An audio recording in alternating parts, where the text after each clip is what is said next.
Hello, everyone. Welcome to the May 12th edition of Speak Now Pro Wrestling, where we are going to discuss AEW Dynamite. I'm Denise Salcedo, and do we have a lot to get into here today? I think we all knew, given everything that was promoted on today's show for AEW Dynamite, that it was going to be a pretty noteworthy show, that we were going to have lots to talk about, but I don't even think I was ready for all of everything that we got here today. Guys, I'm excited to talk about Dynamite today, but before I go into Dynamite, I do want to let you guys all know that I got some good news heading into today's show, AEW related. About 2 hours before the show, I officially got approved for media credentials for Double or Nothing. So Hollywood Salcedo is officially going to Florida for Double or Nothing. I've never been to Florida, so I'm pretty excited.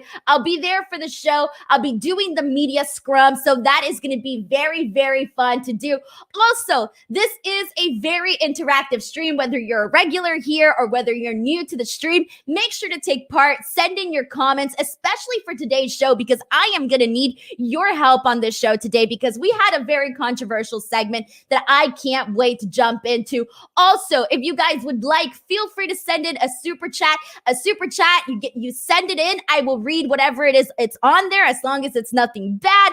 Question, comments, statements, whatever you guys have, send them in the form of a super chat. It helps me out because F4W Online does allow me to keep 100% of the proceeds from all the super chats after YouTube takes the cut. So they do help me out, and I get to read your comment here on the stream. So let's kick things off, guys. What were your overall thoughts on AEW Dynamite? And then as soon as we get into that, we'll go through the show chronologically and kind of talk about some of the hits and some of the misses on today's show. But here we go. We have our first super chat of the night, and it is from Sam Pyboon. And this is, will the Inner Circle break up at AEW Double or Nothing?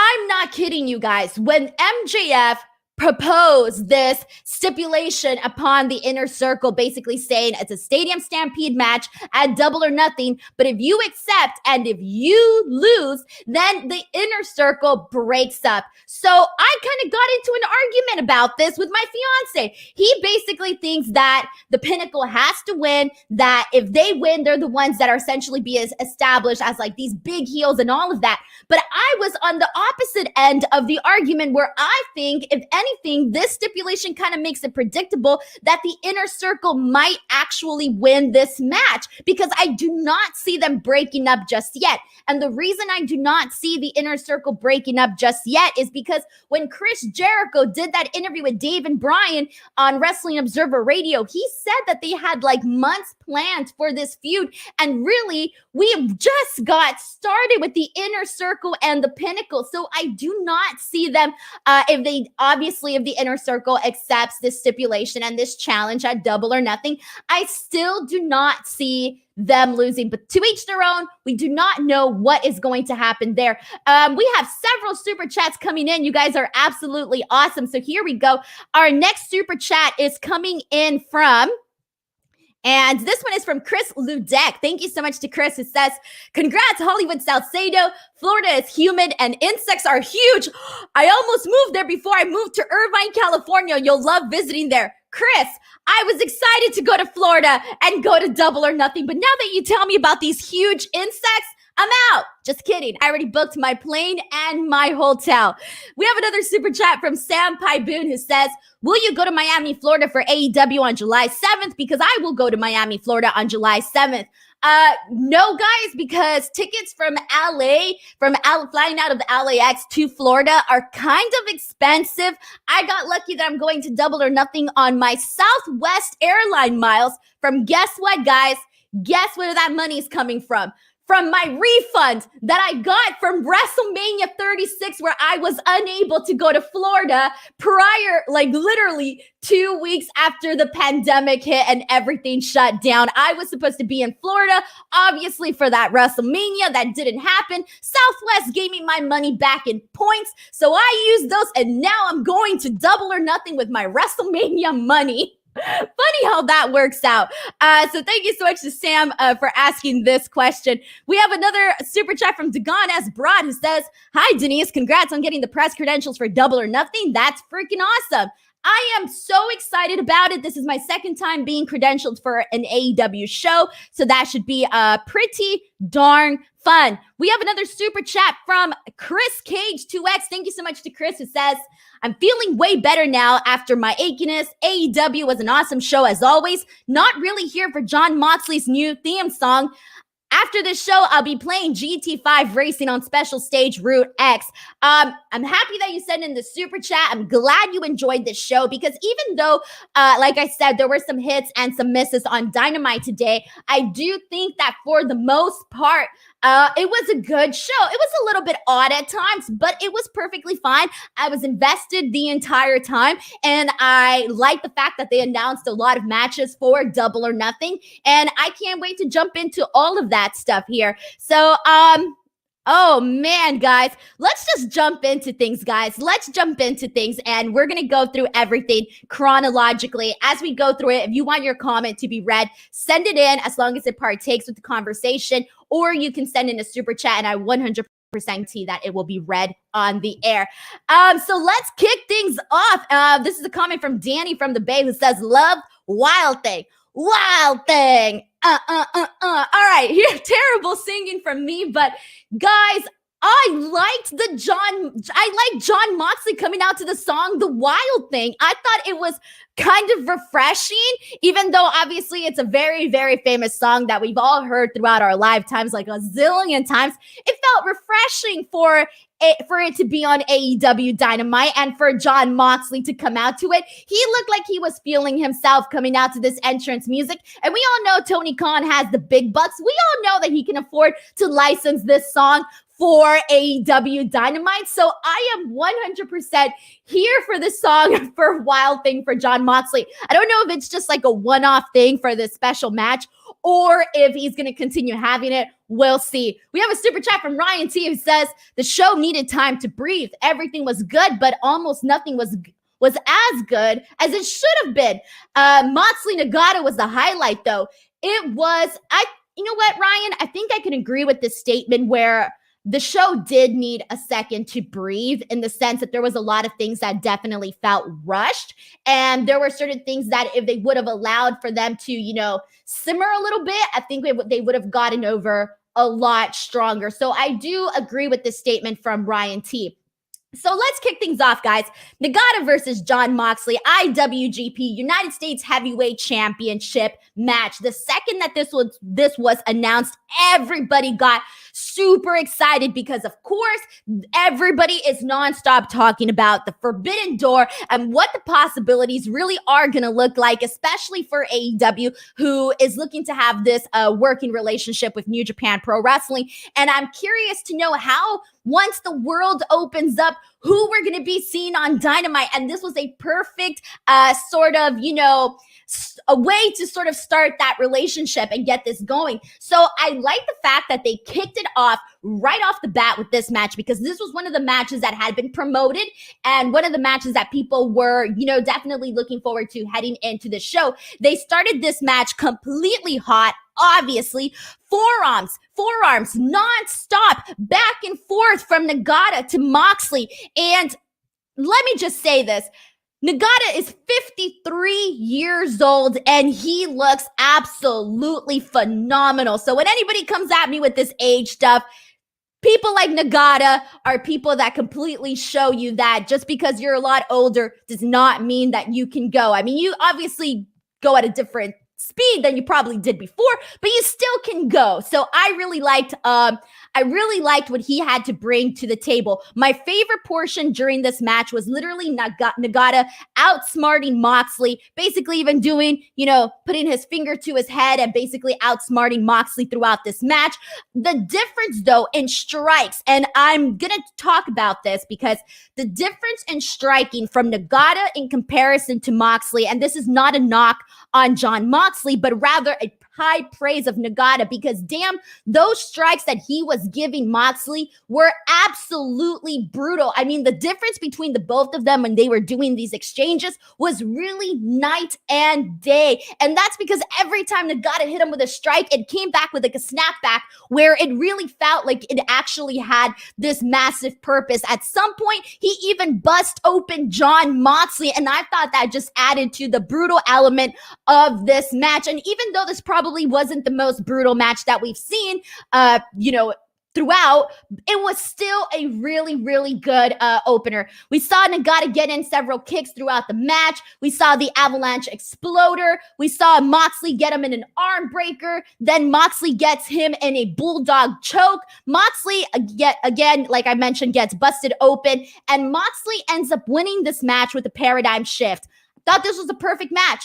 Perfect, fun, entertaining, hard-hitting, and I think it delivered what the people were expecting from this match. We have a super chat from Ryan Smith who says, turned 30 today and had a blast watching Dynamite, though. I felt like AEW moved a little quick and not let moments sink in, like the SCU split and Miro's win. Oh, buddy. First of all, happy birthday, man. Thank you so much for spending part of your birthday here on my stream, but that SCU thing, we will talk about it. Don't worry. We will jump into that because I tweeted that out and by God, everybody was like, agree, like, retweet. I agree with you. They should have definitely let that moment sink in and hit a lot harder, but we'll talk about that when we get there. But what did you guys think of the actual opening match between Nagata and Jon Moxley? All right, this is a comment from Kieran Crossley who says this match was everything that it needed to be. And Ryan T says that according to the announcers, he wants to go till he's 70. Dude, if he wants to go till 70 years old, by all means, go ahead and do it, man. Go ahead and do it. And let's see what else we got here, guys. Danny from the Bay says, this sounds like a Blue Chew ad, 53, but he can still go. Oh, God. Labor Day says crisp work from Nagata as usual.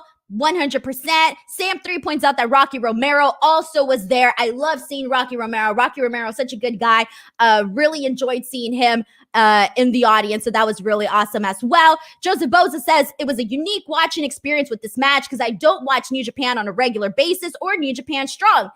See, that's the thing is that obviously, you know, there's a whole pool of different viewers and people that watch different things. So it is nice when you have this like sort of cross promotion matches where people get to, you know, get a glimpse at some of the talent or some of the match styles that you would normally get from a different promotion. So I definitely agree with this on Joseph Bozas. And we have a couple more super chats actually. And this one is from Brandon Rosen. Thank you so much to Brandon who says, sorry, Denise, but Wild Thing doesn't have the impact that Moxley's old theme did. I feel like the old music fits his character more. It fits his character. Yes, you are right. His old music obviously fits his character perfectly. If not, he wouldn't have had it, you know, for the time that he has had it. But the Wild Thing, to be honest, it added an extra kick. I didn't mind it. Again, we don't know if this is going to be his theme song moving forward, but I thought for tonight and to add a little extra something, a little extra oomph, I thought it was perfectly fine. So again, this all depends on what you guys think here. We have another super chat from OJ Simp who says, bought my tickets to AEW Boston to see the only real wrestler in the company, Miro. Also, do you think Nick Gage will ever appear in AEW? So first and foremost, when we talk about somebody, I cannot wait to talk about Miro because this was definitely his night, and we'll talk about that towards the end of the show. Nick Gage, though, guys, I have been very, very lucky to work several shows with Nick Gage, and Nick Gage is freaking awesome. So awesome. I love seeing him work. If he was in AEW, I would seriously mark out for that. But that's personally my opinion on all of that. Javon the Legend says, maybe just use the Wild theme song for big matches. I'm here for that. Switching it up, making it feel a little extra special. Bubba says, oh, come on. Wild Thing was sweet. It makes everything groovy. We have a comment from Kevin52 who says, Mox Nagata was a good match to start the show. If any new AEW fans tuned in, they got to see something different with someone familiar at the same time. Exactly. Offer different things for different people, whether you're a fan of New Japan or not a fan of New Japan, whatever it is. I think that this was definitely a good thing to go ahead and have it on here. All right, guys. So let's go ahead and move on. But I think for the most part, this opening match was definitely a hit. All right. So after this, we head into a backstage promo between the Inner Circle members of Sam Guevara, Jake Hager, and Ortiz. Obviously, the person missing in this is Santana. So Jericho talked on his podcast and basically said that after the Blood and Guts match, Santana did get hurt. This is a direct quote from Chris Jericho from Talk Is Jericho. Jericho says that Ortiz got back bumped into the cage and the cage moved and he fell between the cage and the apron. He says, I went over and tried to pull the cage back so he could get out of it. It looked really dangerous. Later on, Santana did the same, except he took the bump over the top rope and between the apron and the cage onto a chair that was also stuffed in there. He actually got really hurt and messed up his back and was having some problems walking after, which is why you guys did not see Santana here tonight. However, I bloody loved the explanation that the Inner Circle gave as to why Santana wasn't on Dynamite tonight. And they basically said that he got arrested, he got detained after the fork spot from Blood and Guts. And I thought that was hilarious. I thought that was the perfect way to basically say he ain't here because our buddy is facing the repercussions of what happened after that, violent Blood and Guts match. And obviously in this promo, they just basically say they want a rematch. They want a rematch, and we'll get to that later here. Ice Wallow Cone points out that it was a really nasty bum. Hell yeah, it really was. So I agree with all of that here. Adv Devin says, that's scary. I can appreciate the kayfabe cover up though. It's pretty funny. Dude, yeah, exactly. You got to cover it up in a funny way. And that was definitely interesting way for it to do that. Okay, guys, BTW, for those of you who want to get your comments, your questions, or your statements read here on this stream, feel free to send in a super chat. If you send in a super chat, I will read your tweets. Also, F4W Online allows me to keep 100% of the proceeds after YouTube takes their cut. So send them in and I will read your comments as well. Here we go. We have a comment from Javon who says, this is a good cover story for Santana being hurt, but what's wrong with just saying he got hurt in a brutal match? I don't think there's anything wrong with that, and I don't necessarily think that that's not what they wanted to do. I think they just came up with a better idea, and I kind of like it better. I like it better than them just saying, you know what, he was hurt after everything that went down at Blood and Guts. I like the fact that they blamed it on the fork spot and him being detained. I actually thought that it made it so much better. So I like this. I really, really did.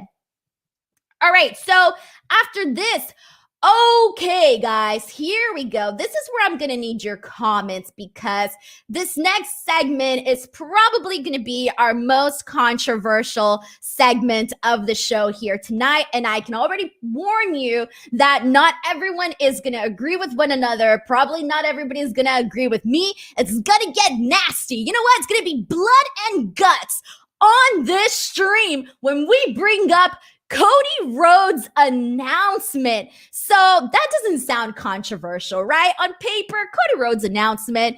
All right, the announcement being that he's going to face Anthony Ogogo at Double or Nothing. All right, cool. That's fine. He's going to be going for the one night only, the American Dream. Cody Rhodes, nice, awesome. Well, unfortunately, this promo, oh, God, I don't even know where to begin here. All right, guys. This promo, I think they had an idea, a vision for what they thought it was going to be and what they thought this promo was going to symbolize. However, it kind of came off very, very tone deaf in the sense that given that literally the past year has been absolutely bonkers, nuts, insane here in the United States with everything that has been happening. I don't need to tell you what's been happening. You guys know, everyone is fully aware of the past year that we have had.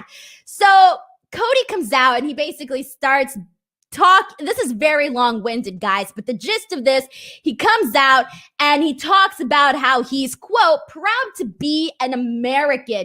He talked about Anthony Ogogo talking down on the United States, bringing up that Ogogo makes his money in America and is afforded the same rights as others. He said, quote, you didn't come here to live the England dream. He then gets emotional and talks about how 60 years ago, America was segregated, but soon his wife, Brandy, will give birth to a beautiful baby with both white and black identities. So that's kind of the gist of that. Obviously, there was a lot more that was said. I'm not going to go into everything verbatim, but unfortunately, when I started listening to this promo, I thought to myself, okay, I do not think that this is the babyface promo that Cody Rhodes should be cutting. It's not coming across as something that feels heroic. In fact, it's coming across as very cringy. And I didn't expect this from Cody tonight because unfortunately, and I know a lot of people are probably going to get upset for me saying this, but I have to say this because it's the truth and it's the truth that I believe. And it's very unfortunate, but given everything that has happened, when you say that you're like proud to be an American or you're proud to be patriotic, unfortunately, that brings up a very negative connotation where people will take it as something else. Like, this is just a time period where being proud to be American necessarily isn't a good thing. And I know that some people here will be upset to hear that, but unfortunately, that's the case given everything that's been going down in politics and everything that's happened the last year. And so I think that he wanted it to be something different. And I love the part where, obviously he's talking about his child and Brandy and all of that. I thought all of that was like, obviously he should be excited that, he's going to be a father and all of that. That's totally different. That's all perfectly fine. But it was everything leading up to that where it kind of felt like he was, I don't know. It just didn't come across right, guys. It didn't hit home with me. And I kind of sensed that right at the beginning. So I go on Twitter and I'm literally like asking people, like, what did you guys think about this? And for the most part, a lot of people had very similar opinions. Obviously, some people had very different opinions where they didn't mind this whatsoever, but it just did not hit home for me whatsoever on that end. And I just think that it was in poor taste considering that this is not something that's over. This is something that, people are dealing with, and this is just the reality of the world. So also, let's see, guys. Send in your comments. Send them in a super chat if you guys like, because I am it doesn't matter if you have a different opinion. I'll read it. But just send in your comments and we'll see what you guys are saying in regards to Cody's promo, because that really was the controversial thing. Okay, so here we go.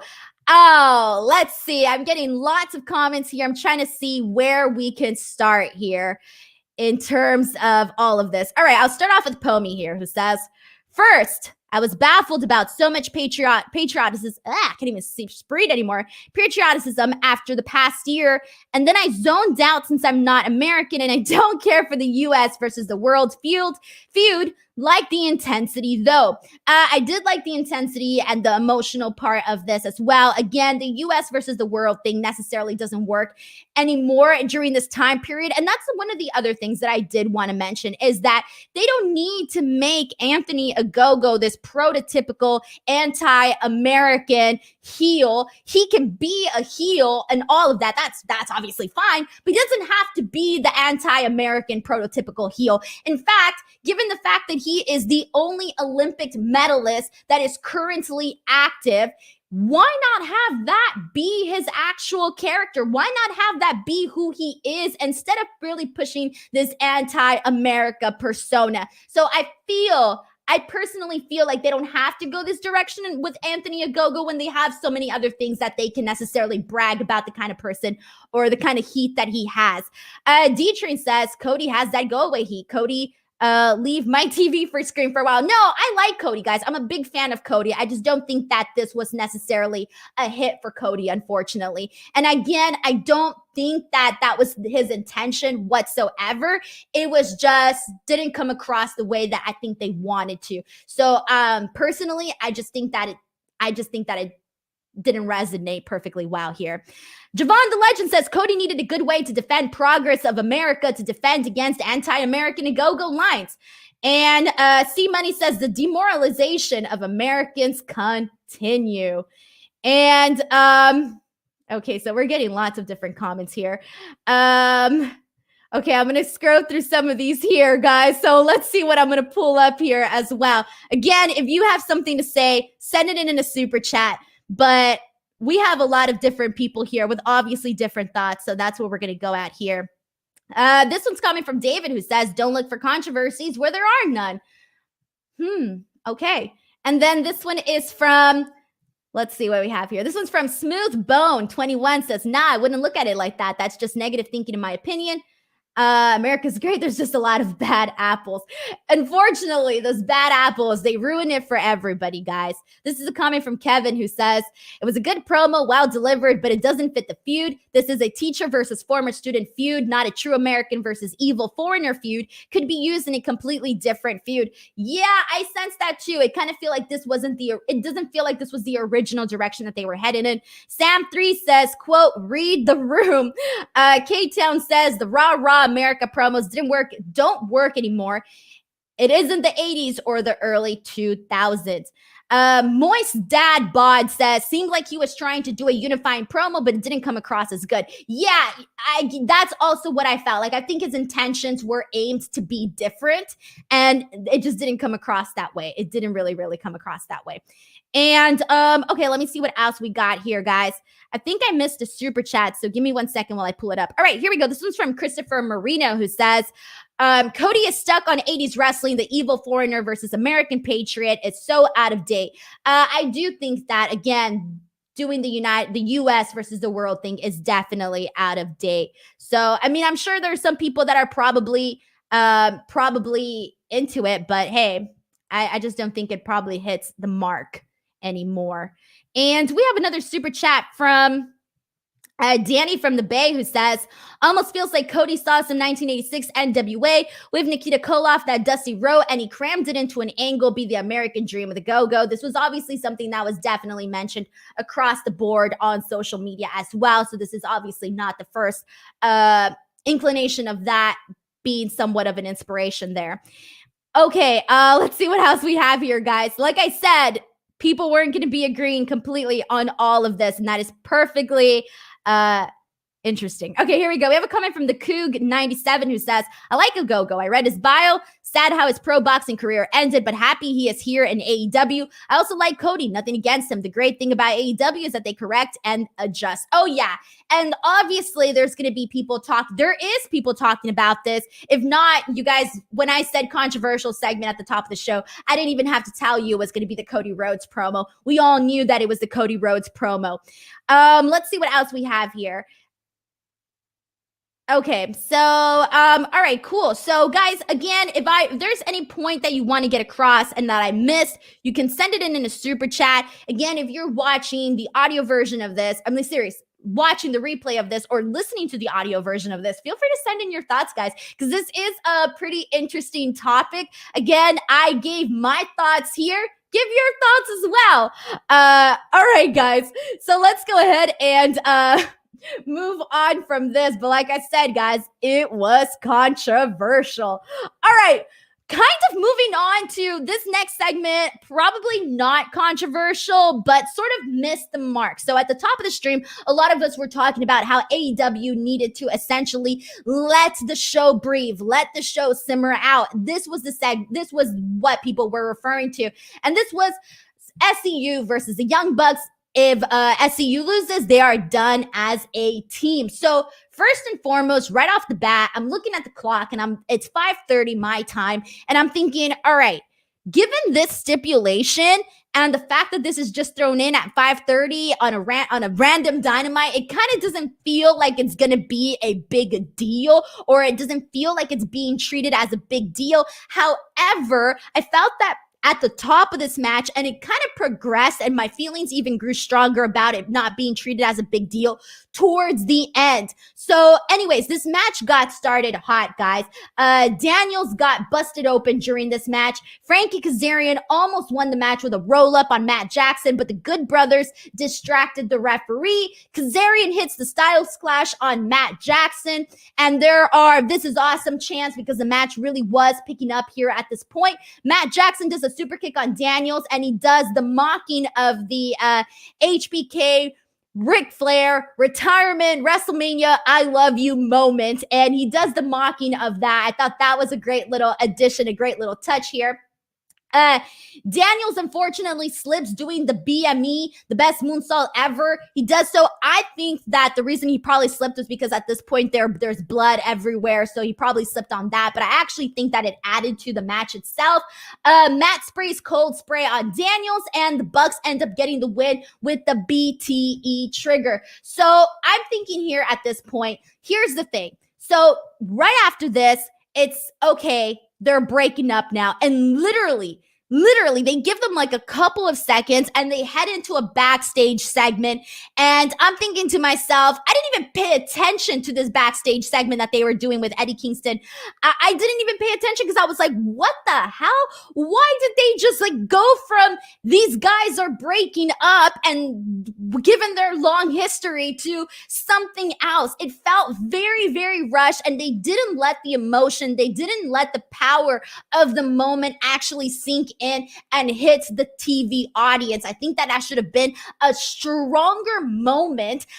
Also, here's the thing too that I was thinking about leading into this match. And leading into this match, obviously in wrestling, you have to create stories. You have to make things feel, important. We've seen it so many times where, you get these background stories that are made up and all of that, right? But when it comes to the Young Bucks and SEU, they are legitimately people that have known each other and have traveled the world together and have been friends together, have worked together in several companies.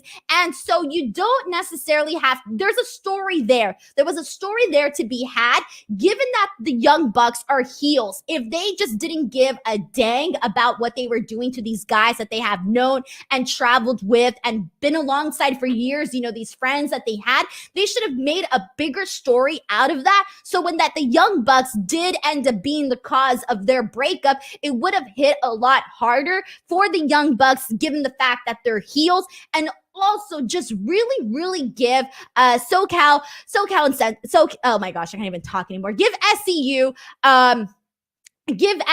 a proper celebration. Even afterwards, when we came back from the backstage segment, all of the crowd, it was just a shot of the ring, and literally the crowd's just like SEU, SEU, SEU. And that really did hit hard for the viewers, I think, because it was like, okay, yeah, they may have moved on from this, but the fans there still wanted to obviously talk about this. So I think they could have done a lot more heading into the story, and even afterwards, just really let that moment of, hey, they're breaking up and this is a team that has had such a long history together. This means something. Let's treat it well. So now also in terms of what is going to happen with these guys afterwards, what are they going to do? I'm guessing that Christopher Daniels will probably transition into some sort of backstage role. I do think that we'll continue to see Frankie Kazarian maybe in a singles role, but I do think that Daniels will probably transition into something in the backstage role here. So what did you guys think of it? Do you think that they did justice to SEU by actually let them make this a big deal? Let's see. What do we have here? This is a comment from R. Riggs, who says, for the most part, AEW matches deliver, usually good builds and great work. They do seem to have an issue with what happens after the matches end. We have a comment from John Anderson, who says, the way they cut to the back made the SCU breakup feel like just another throwaway segment. It really, really did. And even afterwards, I think it was after a commercial break when we came back where they showed them hugging Daniels and Kazarian and they're hugging it out. But it kind of felt like, oh, well, this happened. Here we go. Here's a quick little video here. I really do think that they should have played this up a lot more. We have a comment from K-Town Shutdown 21 who says AEW always rushes to the next segment after matches, trying to cram too much too quickly. They got to let these things breathe. And see, that's one of the things I do like about AEW though, is that it moves really fast and it makes it very easy to watch. I like when things, we go from here, but moments like this definitely need to be treasured. You need to feel it. You need to feel the emotions here. So that's what I feel about this. And let's see what else we got here, guys. Okay, I'm going to read some more comments too. This one's from Labor Days who says the backstage segment was lame too. There was barely anything in the room for Mox and Kingston to trash. You could see Mox and Kingston struggling to make something out of it. Dude, I wasn't even paying attention to that. I was tweeting. I was like, what the hell just happened? Blah, blah, blah, blah, blah. Mark Shields says, I so much felt that SCU breaking up is so much bigger than what it was on that show. They deserved a send-off. And now that I'm thinking, because people are talking about this, somebody mentioned on my Twitter account, basically saying that maybe there'll be some sort of proper goodbye on next week's Dynamite. I do think that would be like a good little idea. I don't know if it'd be too late or what. I don't know. We have a comment from Riff55 who says SCU versus Bucks was an amazing match. AEW missed the ball on not giving them time to either have a heartfelt goodbye or have Kazarian turn on Christopher Daniels and be a bloody Daniels. Zup would have gained nuclear heat. Nah, they really just should have given them the heartfelt goodbye. And that's literally it. Literally all they had to do there. We have a comment from Philly Heathen who says they turned what should have been an emotional moment and made it trivial. So I think for the most part, we may not have all been on the same page with the Cody Rhodes situation, but we are definitely, I think for the most part, on the same page here with SCU. That's how I feel. See, Money says, SCU montage with It's So Hard to Say Goodbye to Yesterday by Boys to Men next week. Sure, Boys to Men, man. Get the feelings out. Get the feelings out. Shout out to Smoothbone who thinks I'm funny. Thanks, dude. I appreciate it. Fist bump. All right. I don't know why I said that. I went from funny to really ridiculous. All right, guys. Before we move on to the next segment, I do want to let you guys know that next Tuesday is my birthday, May 18, and I am going to be here on this chair, on this channel, working. I will be covering NXT, and it's going to be my official birthday party. So guess what? You're all invited. Make sure to come to my NXT stream birthday party. I should have gave it a fancy name. I didn't. I should have thought more about this. I didn't. But come on over on Tuesday to sort of celebrate with me. Nobody wants to be lonely on their birthday. So come on over. Make sure to join the show. Also, if you did not know already, I do have 3 shows here on F4W Online. I kick off my weeks on Tuesday with NXT. Then I'm here on Wednesday with Dynamite, which Dynamite is my most popular show of the week. And then Friday night, Smackdown, which really is just a very, very chill and relaxing day. So it's always a lot of fun, and I hope that you guys will tune in. Also, one last thing before we continue. I am 700 followers away from hitting 20K on Twitter. I'm trying to get there by my birthday. I don't think it's going to happen. You guys know how to do math. The numbers are against my favor here. I'm going to have to start pulling out that Scott Steiner math. But if you want to give me a follow, you can follow me at _ Denise Salcedo. Alrighty, here we go, guys. Let's move on. So after this, we had a quick Christian promo. Basically says that he's going to be in the Casino Battle Royal at Double or Nothing. So that's happening. Now, let's move into Orange Cassidy versus Pac. So the winner was to face Kenny at Double or Nothing. This match kicks off. We got an awesome powerbomb from Pac. Really awesome. Good start to this match. We then head over to a commercial break. When we come back from the commercial break, Don Callis comes out and essentially starts pressuring pressuring them, basically saying, we need a winner, we need a winner. Well, in doing so, he distracts the referee, and from behind, Kenny comes from behind and hits Pac with hits him with the bout. And so they both end up getting counted out here. And so Don Callis and Kenny Omega, they're starting to celebrate. They're thinking, all right, cool, we can go on a vacation. We don't got to work at Double or Nothing or anything like that. But instead, Tony Schiavone comes out and announces that, in fact, he's going to be having a triple threat match at Double or Nothing. So there we go. We're going to get Orange Cassidy versus Kenny Omega versus Pac for the title. And this was my joke that I made, so I'm going to make it on the air too. The theme, ladies and gentlemen, the theme of wrestling in 2021 is, drum roll please, it is triple threat matches.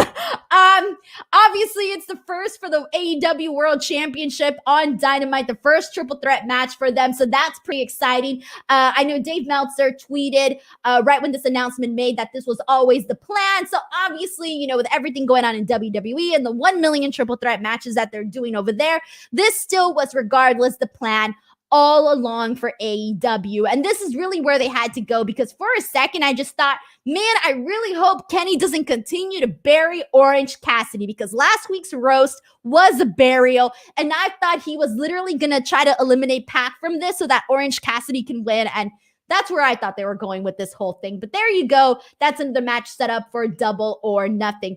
We have a super chat from Ryan T, who says, F4W reported that the powerbomb knocked Orange Cassidy out, and that wasn't a planned finish, but they were doing a three-way. Thank you so much to Ryan T for sharing this as well.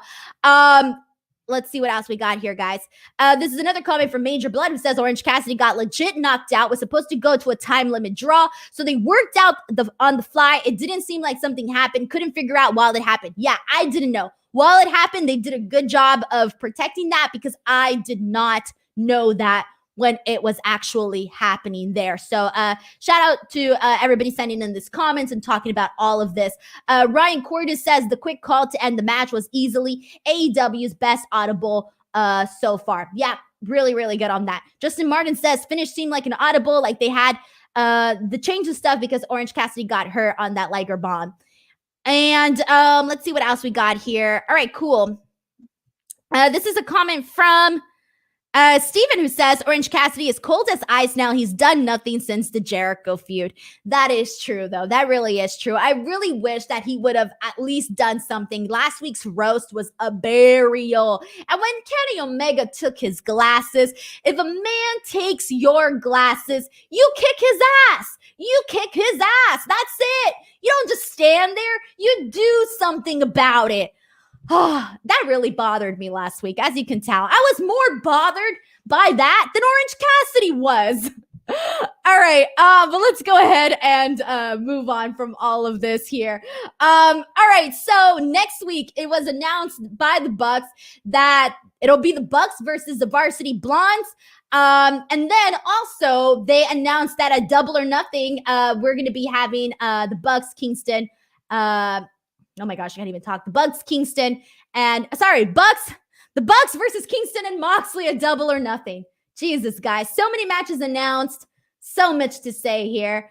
Alrighty, so after this, we also have, let's jump into the Hangman Page promo. So we have Hangman Page and the Dark Order backstage. Oh, I love anytime they have Hangman Page and the Dark Order doing anything together. I don't even care what it is. I will take it. Dark Order just basically says, oh, they're gonna help him get back to the top, get back to that number one spot. And then Hangman Page basically challenges Brian Cage to a match at Double or Nothing. So Cage versus Page once again. All right, guys. And after this, we had the Pinnacle Coronation. So here we go, because we have a lot to talk about here as well. So obviously, you know, the big fallout from Blood and Guts. We have this coronation. We already went through last week's controversy, so we're not going to touch on that again here today. But MJF comes out with the Pinnacle, but he's wearing his crown. says he's the new demigod, says he's the king of AEW, the greatest of all time, says that people should bow down to the Pinnacle, says that they are the reason that AEW ranked #1 on cable. And I gotta say this, I love that they included the ratings into this. I thought it was such a heel thing to do, but it came across so awesome because it's not kayfabe, it's legit, They legit ranked #1 in cable. Use that, and they did. So I love this. MJF basically asked the people, he teases the people, he says, do you want to see a rematch? Obviously the crowd is like, yes, but MJF is like, no. Tully ends up basically saying they don't get a rematch because when you quit, you quit. And he really does have a major point here. When it comes down to this, I did not think that the Inner Circle should have been begging for a rematch. Tully gives them Rolexes. That's a really nice touch. And as they're celebrating with their fancy watches, we hear some honking. And the honking lasts a while. Then the Inner Circle comes out riding in an on-off roading vehicle with like this attachment and all of this stuff on this vehicle. Jericho's back. He has a cast. I really did not expect to see Chris Jericho come back so soon. I was expecting to see him maybe next week, maybe the week before Double or Nothing, but I was not expecting him to come out tonight. I wasn't necessarily a big fan of that because, obviously the big spot off the cage, I think that they should have definitely let it simmer just a little bit more. Have it be a question mark of, hey, how is Chris Jericho doing? Is he doing all right? How is he after that? So anyway, so they start begging MJF, please give us a rematch. Please give us a rematch. And I'm thinking to myself, why should the Inner Circle get a rematch? They shouldn't get a rematch. It doesn't make sense. Don't get a rematch. Whatever. So MJF says no. He keeps telling them no, so they get mad and they fire up a water hose and essentially wet them, ruin their fine suits. I really hope those watches are waterproof because they literally destroyed all of that. MJF gets super pissed and he proposes a deal to them, which as of this moment that I know of, they have not accepted this. So unless they do something on social media while I was on the stream, they have not accepted this. MJF proposed a stadium stampede at Double or Nothing, but he put on the caveat, if Inner Circle loses, they have to break up forever. And we just saw this with SCU. They're lost, they're broken up forever, and now we're getting it in this storyline here. But I don't know. Really, I'm a little bit torn on what is going to happen. Obviously, they have to accept the stadium stampede and they have to accept the stipulation. That's just a given. So I'm thinking to myself, okay, is this predictable now? Because of this, hey, if you lose, the Inner Circle has to break up forever. I'm wondering to myself if now it's obvious that the Inner Circle is going to actually win. I think the Inner Circle is going to win. I do not see the Inner Circle breaking up. But again, I mentioned at the top of the stream that I was actually arguing about this with my fiance, who thinks that the Pinnacle is definitely going to win because it's time. They're done with the Inner Circle and they're going to move on to something else. I don't think so. I still think they're going to do some more with this, but now I don't really know. So what do you guys think about everything that went down with the Pinnacle, with the Inner Circle? Do you guys want to see the Stadium Stampede match once again? And who do you think will be walking out, winning this match, given the circumstances? Let's see who we have here. All right, guys. Brandon Charles Powell says, hopefully those were fake Rolex watches. Otherwise, that was a lot of money down the drain. Yeah, seriously. The Cooge says, MJF's pink suit was ruined. It was ruined. He looked like a peep, like a giant Easter peep. Okay, we have a comment from Blowing Smoke who believes that the Inner Circle and Pinnacle storyline will run all the way until All In. Again, Jericho mentioned that this is going to be a long thing, that this is going to be a couple of months. So that's why I'm still set on the fact that they're not going to break up. Okay, and let's see what else we have here. Okay.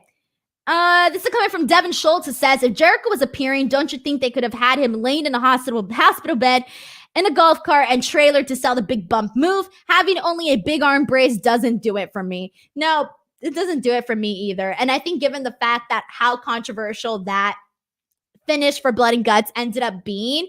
I feel like they could have at least, again, just given it a 1 week or 2 week break. AK Germany says, Stadium Stampede is great. The feud will continue with individual matches afterwards. That's what I figured that they were going to do. So that's why I still think they're going to win. Al Fermentado says, to me, it was weird to do the Stadium Stamp. Okay, weird take the Stadium Stampede because cinematic match and a full crowd pay-per-view. Well, I'm assuming that it would be pre-recorded then. I don't think that they would actually be able to do, I mean, I don't know. I don't think they would be able to do it with the live audience. I feel like it would have to be pre-recorded where the live audience is watching on the screen. At least that's my assumption. I do not know though. Justin says the first Stadium Stampede was the most entertaining cinematic match I've ever seen, so I'd be really excited to see the sequel. Dude, me too. Even though I think that the Inner Circle doesn't deserve a rematch, I still want to see the Stadium Stampede, so I'm not going to complain too hard because I bloody love the Stadium Stampede. It was also one of my favorite things that I saw all of last year in wrestling, and I've been looking forward to seeing another Stadium Stampede, so there you go. I got my wish come true, and I will be there. So I will probably be there watching it on a screen, but I will still be there. So that's nice. Let's see. Nicholas makes a joke saying, I hope Ortiz has learned to swim for this Stadium Stampede. We have another super chat from Brandon Rosen. Brandon, you are keeping me fed, man. Brandon says, between the Pinnacle's champagne bath and the mocking of HBK Flair retirement spot, do you or anyone feel that there were too many WWE references and shenanigans on this show? Well, I didn't think about it. I didn't put it together till right now. Look, this retirement spot, obviously, major WWE reference, obviously, right? 100,000%, all of that. The water squirting or the champagne, whatever the hell it was, I don't even know. I'm gonna say, obviously, it's something that we've seen in WWE. We've seen it with the beer. We've seen it with the milk. Okay. But I feel like you kind of also, I don't know. I don't think so. I feel like I can't say that because then it's like, okay, well then what? AEW can't do their own version of things. Like they could do their own version of things. I will agree with the HBK Ric Flair retirement spot, but I think that everything else, I would say no. I would think that they can do their own version of things. So I'll stick with that for right now. So thank you so much to Brandon for sending in this comment here. Alrighty. We have people that definitely agree with the super chat comment as well, guys. Like I said, every time you send in your comments, all of that, guys.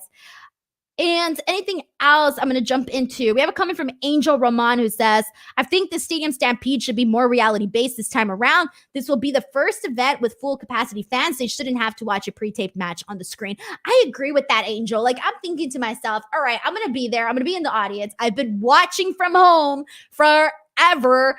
If I go and they're going to do a Stadium Stampede, I obviously want to see it in person and see it live versus pre-recorded. But at the same time, I'm wondering how much of a limit it's going to be because at the end of the day, you're still going to have people, doing stuff in different, it's not all going to be happening in one section. They're going to go to different areas. So you're still going to have to watch a majority of it on the screen. So I do not know how they're going to go about this. I really do not know. So I guess we'll find out soon.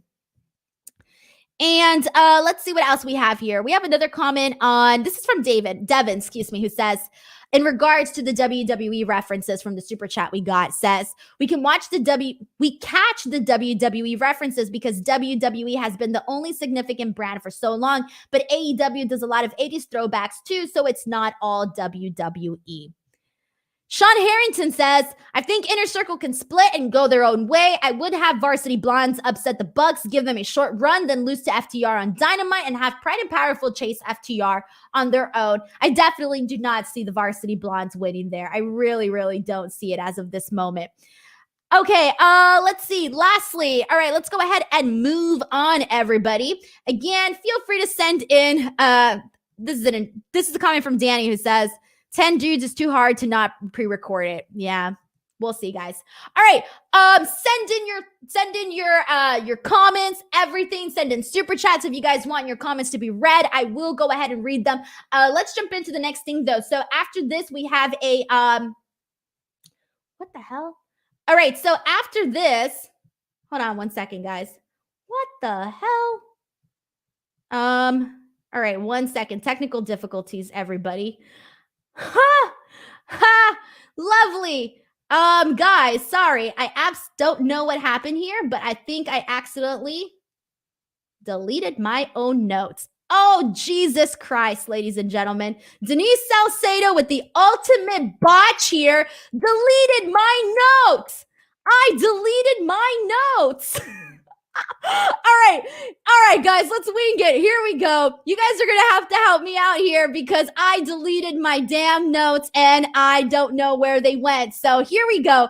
The last thing that I have on here is the Britt Baker interview. Jesus Christ, ladies and gentlemen, that is a first. All right, Botchamania, guys, Botchamania. Someone says, "Did I undo?"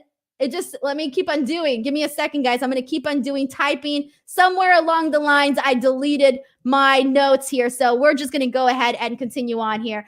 All right. So the Britt Baker segment, she does this interview with Jim Ross. And here, I just have to say something. And this has been very noticeable. And because I'm a woman who does analyst type of stuff, I got to go ahead and mention this. So I kind of want to see more of the female on-air reporters get more of these one-on-one interviews. I feel like they're always giving it to the dudes. Why not give Dasha something here, like this one-on-one sit down with Britt Baker? Like JR did a perfectly okay job. All right, cool. But I kind of want to see Dasha do some of this. And I've been noticing that was one of the things I've been wanting to say with WWE too, is that, ever since you have when Renee left, you have Charlie leaving. I kind of feel like they don't always give the women enough of these sit down one-on-one interview opportunities. So I do wish that we did get that a little bit more. And that was one of the things that I did want to point out from this segment here with Britt Baker and Jim Ross. So, also, she basically comes out and she says she's hard to kill. She's the face of the division. And literally, guys, I honestly think that this was a brilliant promo from Britt Baker. Britt has seriously, since she has been showing so much confidence, so much star power, she's coming across as a big deal. If I'm watching AEW, I look at Britt Baker and I think to myself, she's a star. She's going to go ahead and, hopefully, I think the right call would be to obviously make her champion come double or nothing. We have a super chat from AK Germany 96 who says the Britt Baker promo needed a Shida run-in and a brawl or anything involving Shida. How they're not booking their champ is baffling and annoying. So obviously we saw later on the night we saw a squash with Thunder Rosa, and if you guys can please remind me of her challenger's name because I deleted my notes. We have that squash match. It was not a good squash match, first and foremost, okay? So with that being said, I really do think that they could have utilized that opportunity. Instead of having Thunder Rosa in the squash match, they should have definitely done something with Hikaru Shida. Given the fact that she's going into this big match with Britt Baker, they haven't really done anything to actually say, hey, here's Hikaru Shida. Here's our champion. This is why she has stakes in this match. This is why we think that even though Britt Baker's killing it, this is why we think Hikaru Shida is actually going to win. We didn't get that, and I really do think that they should have utilized her more on this show with that.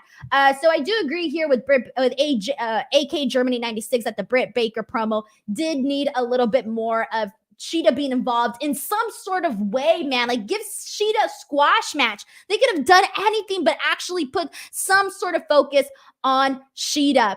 And let's see what else we have here. Go ahead and send in your comments. Thank you so much, Jake Larson, Jasmine Allure, Thunder Rosa. They had that squash match. Thunder Rosa won. And again, it would have been more beneficial had they done something with Shida. Also, unfortunately, Jasmine was definitely not TV ready at this moment. And I do think that I do think that by putting sometimes the people that aren't necessarily TV ready, especially in the women's division, it really only hurts the division instead of helping it. So I do wish that they would have probably gone with somebody that was a little bit more TV ready, because even as a squash match, this really wasn't that great. So that's kind of how I felt about all of that.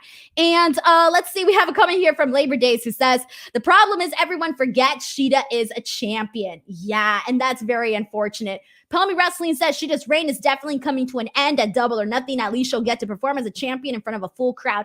Yes, and I feel bad because obviously they could have done a lot more with Shida, but if Shida were to retain at Double or Nothing, I do think that the audience will, I think the crowd reaction will be flat versus if you have Britt Baker win, you'll have a nice pop there, and I think it'll basically reignite the women's division and give them, just kind of like re-kick things off just a little bit more. So there you go on that. All right, guys. So after this, Jesus Christ. Okay, so we also had, I'm going to jump into the main event, guys, because again, I lost all my notes. So thank you so much for, I don't know what the hell happened where I deleted everything here, but so let's jump into the main event. So we had Miro versus Darby Allin, and literally Miro, holy damn, this was literally everything that Miro should have been for the longest time, okay? Miro came out and he attacked Darby before the bell even rang and is literally throwing him and tossing him around like a rag doll. And so, you don't see Darby sort of pick up any momentum. He's trying, he's sort of battered and beaten. Obviously, everything that he's gone through leading up until this match really played a heavy portion into the story that we are being told here. Really, for a moment, I thought, okay, when they first made the announcement of this match, I thought Miro definitely has to win this match. But then afterwards, I thought to myself, damn, they just can't take the belt off of Darby yet. It's not time yet. He's been having all of these killer matches, this, and that. So I started thinking, I was literally tossed up. I could not decide if I wanted Miro to win or if Darby should win. But in the end, I started thinking to myself, all right, if Miro does not win this match, it's going to hurt him a whole lot more than if Darby loses this match. With Darby actually losing this match, I did not mind it, and I don't think that it hurt him because, again, everything that led up until this moment, you can say that Darby necessarily wasn't 100%. Think about the spot from last week at Blood and Guts where he went down the cement, the concrete steps. When he went down through all of that, that was a pretty insane spot there. Prior to that, he had been having all of these matches with these monsters. He's been having all of these killer matches nonstop for the TNT title. So all of that took a toll on him. And so for me, that all plays into the story. And then obviously having Miro attack him before the bell rang. I liked that before they actually got to the finish of the main event, they did give Darby Allin a lot of little hope spots where you actually thought that he might be winning. And so they played a really nice balance of, hey, Miro's coming out here. He's looking like a monster. Darby is, on the losing end here, but he's trying to come back. He's trying to make things work. And so that's pretty much what went down here. Miro is champion, ladies and gentlemen. All right, what did you guys think of all of this? And what direction do you think we're heading in for Double or Nothing? Obviously, quick predictions for Double or Nothing. I do think we're going to be seeing Miro versus Lance Archer. That's a prediction. I think we'll be seeing Darby and Sting versus Scorpio Sky and Ethan Page. Another prediction for Double or Nothing. So let's see what else we have here. Let's see. This is a comment from Laws, who says it was great to see Miro looking like a beast. And even prior to the match, they had Darby essentially do a vignette or a video package, and he basically comes out and says, like, Miro hasn't done anything. Like, what has he done to even be here? He mentions the fact that he's playing video games one day, the next he's somebody's best man. And I agreed with Darby because everything that he said in this promo really was true. And I thought it actually added to this match a whole lot. And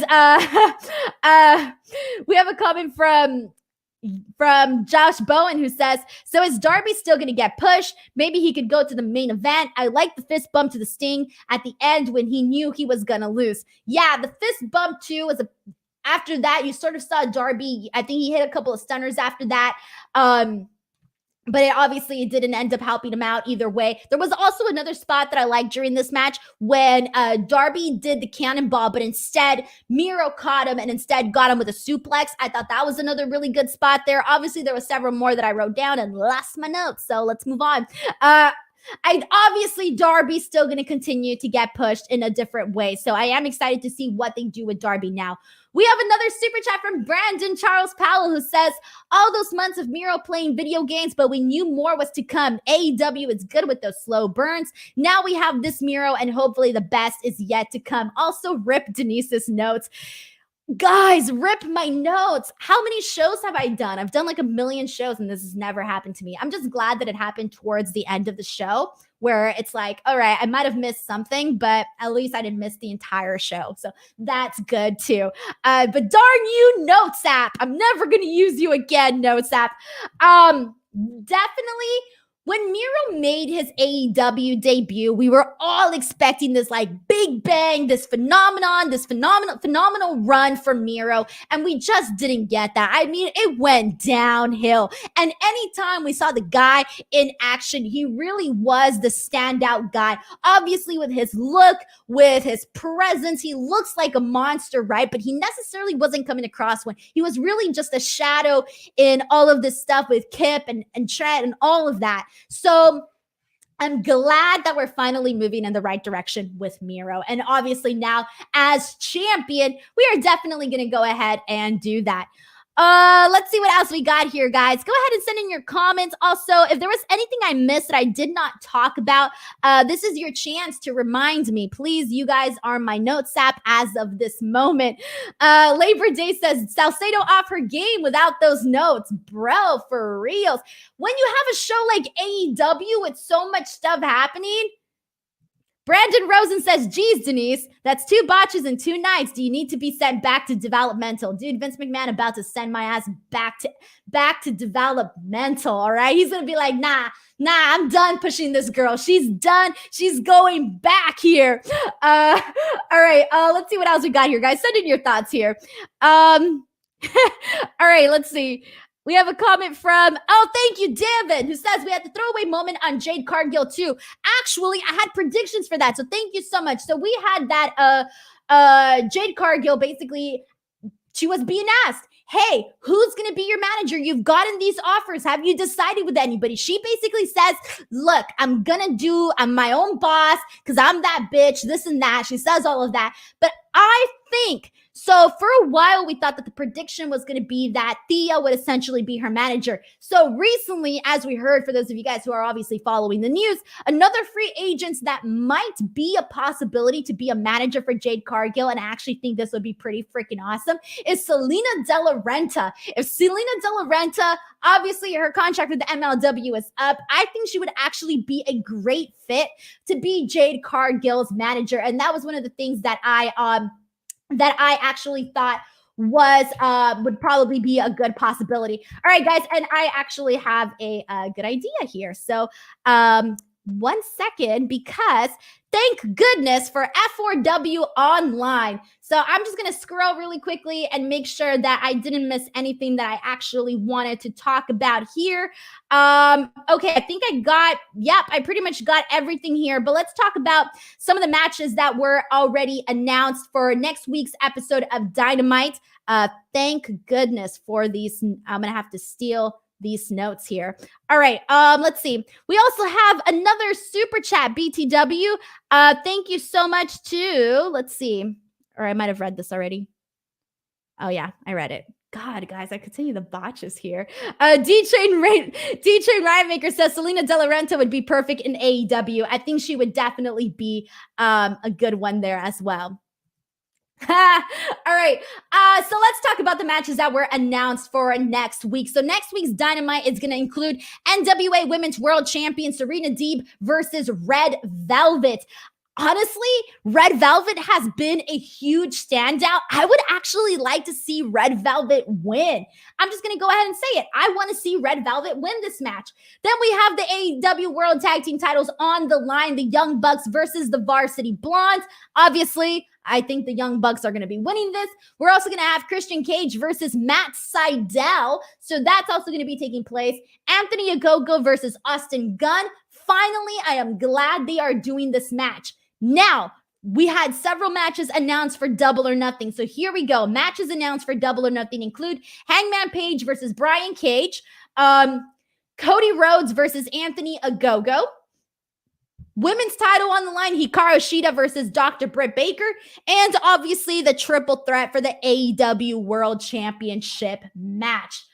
Alrighty, ladies and gentlemen, that is literally our show here today. Thank you so much for hanging in there with me, even though I kind of lost it at the end. But I appreciate all of you guys coming on here each and every single time to my streams.